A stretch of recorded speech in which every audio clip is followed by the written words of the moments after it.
He didn't love you, he watched you, not with tenderness, not with admiration, but with calculation. And maybe that's the hardest truth to swallow, that what you thought was connection was actually observation, that the intimacy you felt was just a mirror reflecting back what he had already extracted from you, because that man, the one who seemed to understand you, who matched your pace, who felt like home, was not a soulmate, he was a strategist, and his strategy wasn't passion. It was emotional surveillance. Thomas Erickson calls this the behavior of the deep narcissist, the one who doesn't raise his voice, who doesn't boast, who doesn't seduce with ego but with silence. He doesn't want to be loved, he wants to control how you love, and he starts by collecting information. He doesn't interrogate you, he makes you feel safe. He creates an atmosphere where opening up feels inevitable. He listens like no one has ever listened to you, he remembers every detail. He mirrors your humor, your pain, your rhythm, and you start to think it's fate, but it's not intimacy, it's infiltration. You shared your traumas. He took notes. You revealed your childhood wounds. He tracked them. You spoke about what scares you, what lights you up, what makes you feel seen, and he built a mask out of every single thing you gave him. What you fell in love with wasn't him. It was a reflection of yourself, a replica, a character built from your own emotional language. And that's why it felt so real, because it was you, staring back at you. And that's what makes the pain so confusing, because it felt like he got you, but he didn't. He decoded you. Thomas Erickson warns that the most dangerous narcissists are not loud. They're subtle, calculated, patient. They don't love bomb you, they study you. They memorize your emotional patterns and use them to build trust, not to care for you, but to create emotional leverage. And once the data collection phase ends, the shift begins. He becomes distant, cold, bored, less responsive, less engaged, not because he's overwhelmed, but because he already knows what you'll say. He's already played this scene in his head, and he knows how to make you doubt yourself when it doesn't go his way. What follows is a cycle of withdrawal and confusion. He gives less, and you give more. He stops mirroring, and you panic. You begin to question your worth, your tone, your timing. You become the one who chases, just to get back what he gave so easily in the beginning, but it was never free. It was bait. And the worst part is, you think it's your fault. You think you did something wrong. You think maybe you're too needy, too sensitive, too demanding, but none of that is true. What's true is this: he was never truly connecting.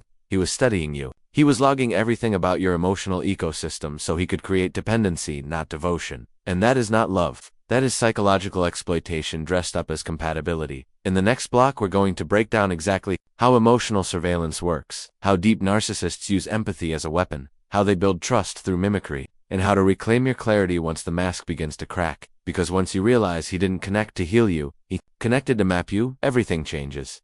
Emotional surveillance doesn't begin with control. It begins with curiosity, strategic curiosity. The deep narcissist doesn't impose himself. He observes, he mirrors, he listens. And slowly, almost imperceptibly, he becomes the version of himself you've always hoped someone would be. Not because it's who he is, but because it's what you revealed, what you needed, what you idealized. At first, it feels like resonance. The way he reacts to your pain, the way he reflects your sense of humor, the way he intuitively seems to understand the emotions behind your words. But what you didn't see, because you weren't supposed to, was that everything he gave you was reverse-engineered, built from your own emotional data. Thomas Erickson explains that the narcissist's mirroring phase is not affection, it's acquisition. The goal isn't to build love, it's to build access. Because once he knows how you think, how you feel, how you long to be understood, he uses that blueprint to build dependency. He knows when to praise you, when to disappear, when to show vulnerability, when to pull back. It's not reactive, it's deliberate. You begin to crave the connection, not because it's healthy, but because it was custom-made to reflect your emotional hunger. And over time, the line between attraction and addiction begins to blur, and that's when the shift happens. It's never dramatic, never sudden, just subtle enough to make you question yourself instead of him. He stops asking as many questions. He listens with less intensity. His compliments become rare, vague, or transactional. The warmth fades, the silence stretches, and you try harder, you reach out more. You repeat yourself, hoping he'll hear you the way he used to. But he doesn't, and he won't, because that phase is over. He already has what he needs. What you now feel as disconnection isn't a sign that he's struggling. It's a sign that you're no longer necessary as a source of information. Now begins the phase of conditioning. He'll respond inconsistently, validate you only when it benefits him, offer affection as a reward, not a gift. And slowly, without ever saying it out loud, he rewires your behavior. You start to anticipate his moods. You monitor your own emotions. You silence your needs to avoid tension, and all of it feels like love because it started that way. But now, it's training. This is the heart of emotional surveillance, the transformation of intimacy into obedience. It's not about knowing you, it's about shaping you, guiding your reactions, testing your boundaries, and reinforcing a dynamic where your emotional survival depends on his approval. And what makes it even more disorienting is the absence of overt cruelty. He's not yelling, he's not calling you names, he's not hitting you, he's just changing, becoming colder, less responsive, less present. And because there's no obvious abuse, you turn the blame inward. You start believing the problem is you, but the truth is far more calculated. This shift is intentional. It's how emotional manipulators maintain control without ever looking like the villain. He gets to be the calm one, the reasonable one, the one who simply needs space, while you become the one who seems too much, too reactive, too emotional. And that's how the deep narcissist wins, by remaining just out of reach, just attached enough to keep you off balance, just inconsistent enough to make you desperate for the connection he once gave so freely. But that connection was never real. It was constructed, calibrated, temporary. You were never in a relationship with his true self. You were in a feedback loop designed to make you doubt your instincts. And now that you're doubting them, he's in control. In the next block, we'll expose how the mirroring phase creates emotional dependency, how it rewires your perception of safety, and how to spot the difference between authentic connection and psychological mimicry. Because once you see the pattern, it can't control you anymore. One of the most disorienting effects of emotional surveillance is how it reshapes your sense of what is real. You begin the relationship feeling seen, understood, safe. But as the mask slips, confusion takes over. You feel like the same person, speaking the same truth, yet suddenly your words no longer land. Your needs are met with silence. Your feelings are minimized. And what used to feel like home now feels like a test you can't pass. This is not accidental. It's part of the design. The early mirroring stage wasn't meant to last. It was meant to program you, to build a link in your nervous system between validation and his presence, between feeling alive and being chosen by him. So when he starts withdrawing, you don't just miss him, you feel disconnected from yourself, as if your own emotional world is unraveling. Thomas Erickson writes that deep narcissists manipulate through contrast, idealization, then ambiguity, affection, then distance, presence, then silence. The cycle creates an addiction not to the person, but to the emotional highs and lows, to the possibility of getting back what you once had. And this hope keeps you locked in. You tell yourself it's just a phase, that if you stay patient, he'll return to how he was.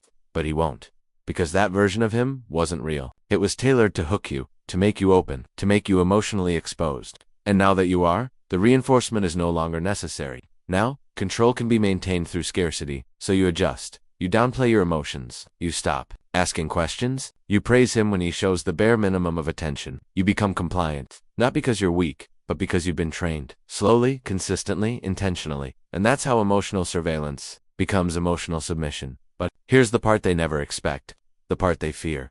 Eventually, something inside you starts to resist. It might be small at first, a quiet discomfort, a sense that something feels off, even if you can't explain it.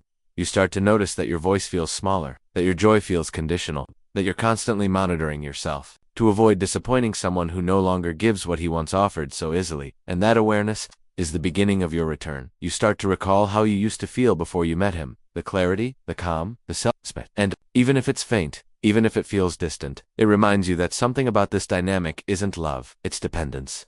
Dependence on his silence to feel guilty, dependence on his attention to feel worthy, dependence on his approval to feel real. But you are real, and you were real before he ever mirrored you, before he shaped himself around your wounds, before he built a false sense of intimacy designed not to nurture you, but to feed on you. And the moment you begin to see that, the illusion starts to collapse. You realize that the man who once made you feel chosen never chose you. He selected you as a source, as a supply, as an emotional mirror. And once you stop reflecting back admiration, once you start asking for authenticity, once you begin to resist the conditioning, he grows cold, withdrawn, sometimes cruel, because deep down, he knows the truth. He didn't fall in love with you. He installed himself inside you. But now, you're uninstalling him. You're questioning the narrative. You're challenging the guilt. You're remembering that connection built on control is not intimacy. It's performance. And you were never meant to perform to be loved. In the next block, we'll explore how to break the internal bonds created by emotional surveillance, how to rebuild your sense of reality, how to reclaim your emotional autonomy, and how to protect your soul from becoming a reflection of someone else's emptiness. Because once you stop needing to be seen by him, you finally start seeing yourself again.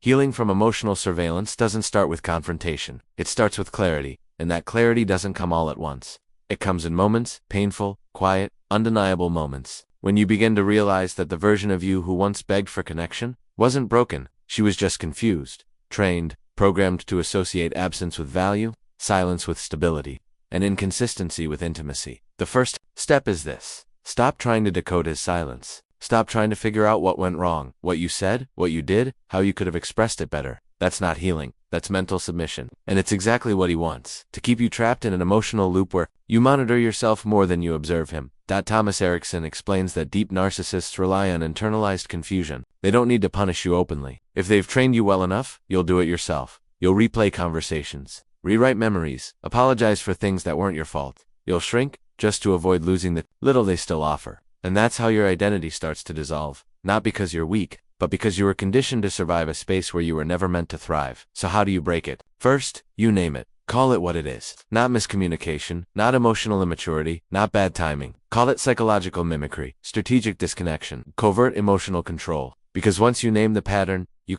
take away its power to operate in the dark. Second, stop idealizing the beginning. That version of him, the one who understood you, mirrored you, held you, was a construction, a mask designed to gain access. And every time you replay it, hoping it will return, you are grieving something that was never real. Grieving a role, a performance, a reflection of your own vulnerability. Mourn it, and then let it go. Third, reclaim your inner authority. This means practicing self-trust again, making small decisions without second-guessing, speaking without rehearsing, feeling without apologizing. You will be tempted to check his reaction, to adjust yourself in response to his silence, to just to avoid being misunderstood. Don't. That's the old script. And every time you choose authenticity over adaptation, you weaken the internal system he spent so long constructing.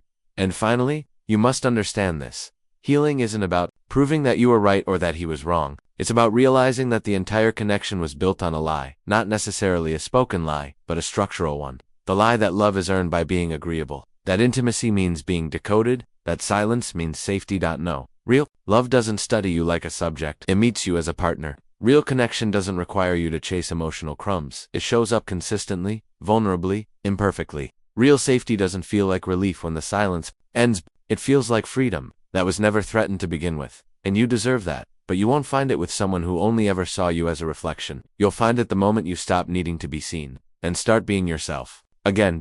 And yes, it will hurt. You'll miss the version of him you once believed in. You'll have flashbacks of the tenderness, the conversations, the mirror-like moments that felt so intimate. But you'll also start to remember who you were before the silence trained you to whisper, before the manipulation taught you to doubt, before love became a negotiation for peace. You'll find your voice again. At first, it may tremble, but over time, it will rise. It will steady. It will become yours. And one day, he'll reach out. Not because he's changed, but because he senses that you have. He'll feel the distance. He'll sense the shift. He may try to mirror you again, to recreate the bond, but you won't fall for it this time. Because now, you recognize the difference between someone who listens to understand and someone who listens to control. In the next and final block, we'll close with a quiet truth, a final reflection on what it really means to be free from someone who never loved you, only studied you, and why that freedom is the most powerful silence of all. You thought silence was peace, but now you know, silence can be a weapon, and when it's used by someone who studied you, who mirrored you, who learned your deepest needs not to meet them, but to manipulate them, that silence is not calm, it's control. He didn't love you. He scanned you. He calculated your empathy, your softness, your strength. He built a version of himself out of your emotional language. And when you finally trusted him, when you opened fully, when you surrendered, he vanished. Not physically, but emotionally. And left you wondering what you did wrong.